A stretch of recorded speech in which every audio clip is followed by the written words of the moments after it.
Hello students, today we shall again discuss about figure of speech. In my previous class, I told you and explained about the figure of speech, importance of figure of speech in our language, and some of the devices initially such as the simile, metaphor, personification, already I have taught you in my previous class. Further, I will tell you something more and most important figure of speech that you can use in your lifestyle while writing or speaking. Now the next figure of speech, or you can say the device of figure of speech that I will teach you is that epigram.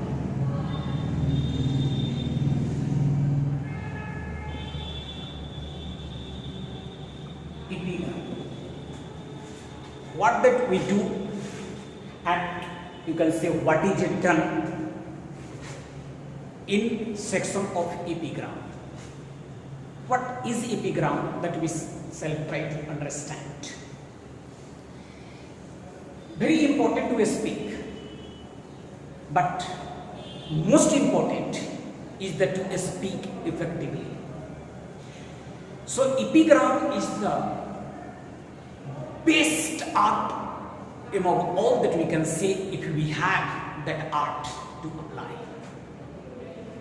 In this particular art, what that we do, we use maximum sense in minimum space, or you can say in less of words.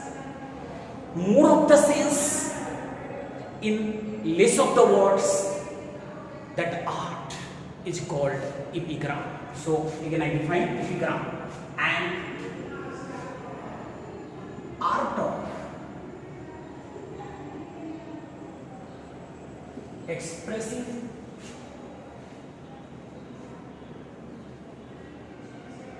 maximum sense in minimum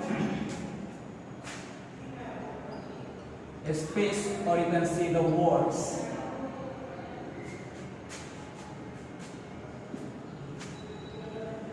It's called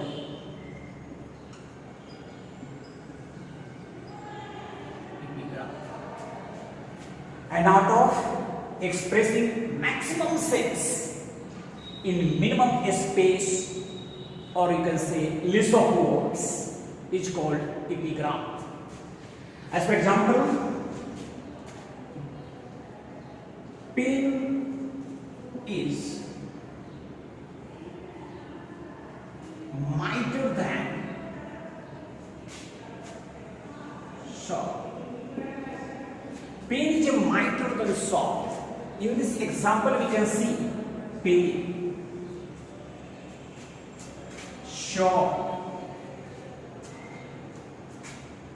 Here we are representing the pen with the school and sword with the soldier, and giving the maximum sense or importance to the pen. So it can be explained a lot in another way. I give you another example. As you sow, so you reap.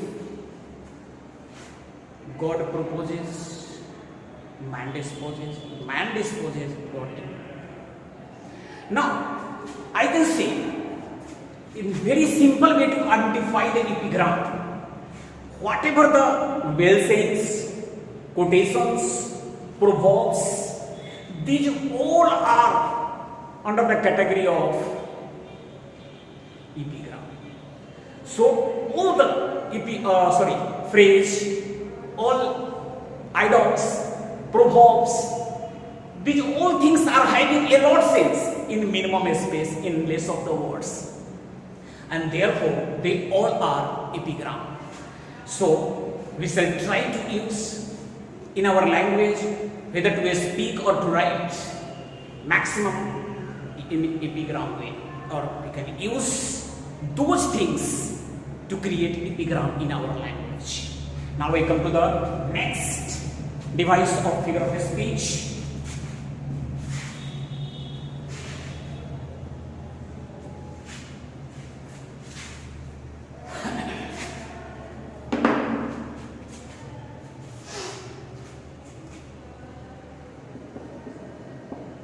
Litos.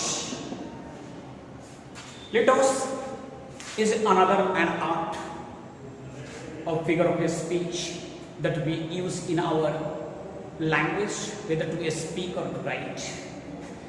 In litos, what that we do? We use negative to make a strong affirmative statement. That means to say the statement by using negative word, no, not for negative purpose, for giving the purpose or for giving or making the affirmative statement strong.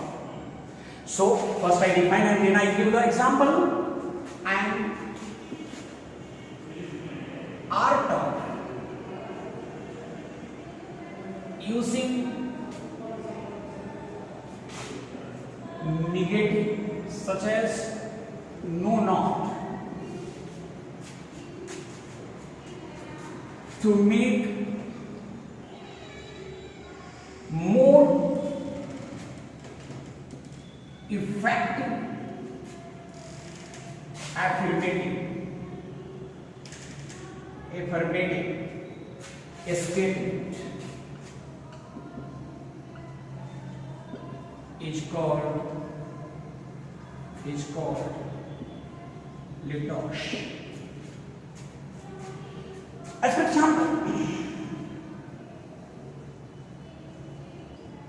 Raman is not a mean man. Raman is not a mean man. That means it is very clear Raman is great man. Raman is a great man. So in a state of saying Raman is a great man, we have used negative. Raman is not a mean man. That means Raman is a great man. So this way of expressing the language by using negative is called litos. So in our language, we also try to make this a statement, that means making our statement more effective and affirmative, we use negative. And next I come to the another device.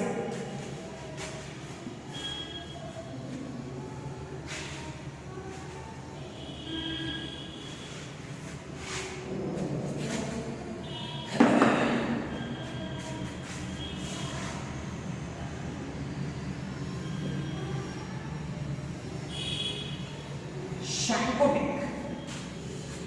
What that we do under the category of syncodic? And what is syncodic? We shall try to understand. In syncodic, we quote a part to represent the whole, or vice versa. Means to quote the whole to represent a part. So by quoting a part to represent the whole, that art is called syncodic. I give the example first.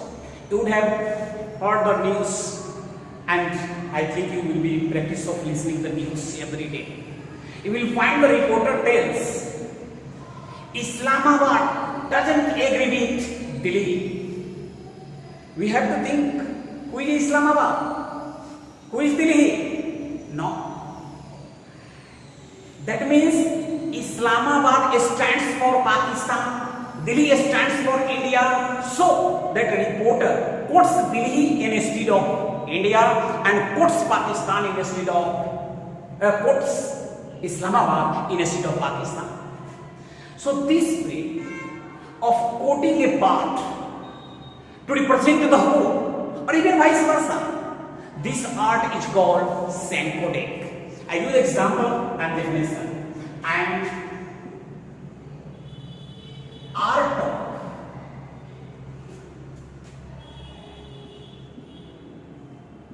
quoting a part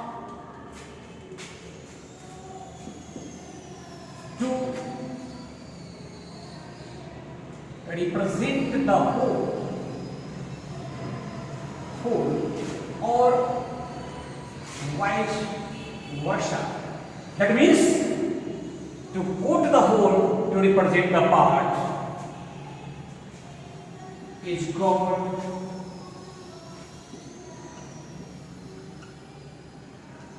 synchronic. Example: Raman is not able to earn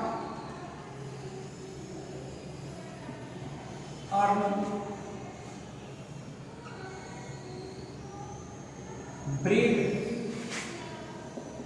of his life. In this example, we can see Raman is not able to earn the bread of life, his life. So this bread is what? Not the bread. Bread represents the basic necessity of the life. That means Raman is not able to earn the basic need of the life, and this bread represents the basic need of the life, and that's why this is example of synchronic. This is the example of synchronic. So now we shall come to the next another device.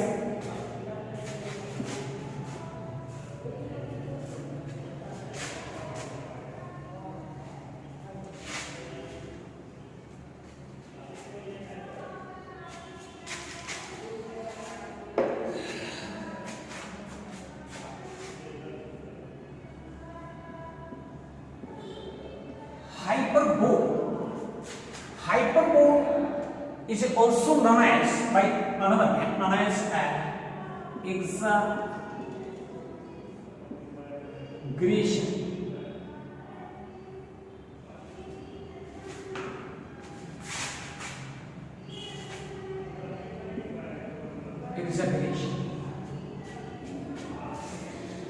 What that we do under the category of hyperbole? Hyperbole, we say the statement by creating a large effect. How? By quoting some certain indefinite number or even unexpected amount of number. So hyperbole is an art. What kind of art? An art of giving over a statement to create the certain effect. It is a very clear. By example or by a statement, it appears to us that is an overstatement. You would have heard the event announcement. Any politician or any famous personality comes to any area, then an announcement is made. What kind of announcement is made that we can try to understand that hyperbole is there. हजारों हजार की संख्या में आकर सुने और भाषण से फायदा उठाए. हजारों हजार. This particular number is what? Nobody counts the thousand and thousand. But this number tells the indefinite amount of number, maximum number, and that's why this is called hyperbole. So hyperbole, or you can say the exaggeration, is an art. Also an art. So in this art, what that we do? In this art, we try to say the matter by creating the special effect. How? By making overstatements. So hyperbole is an art of expressing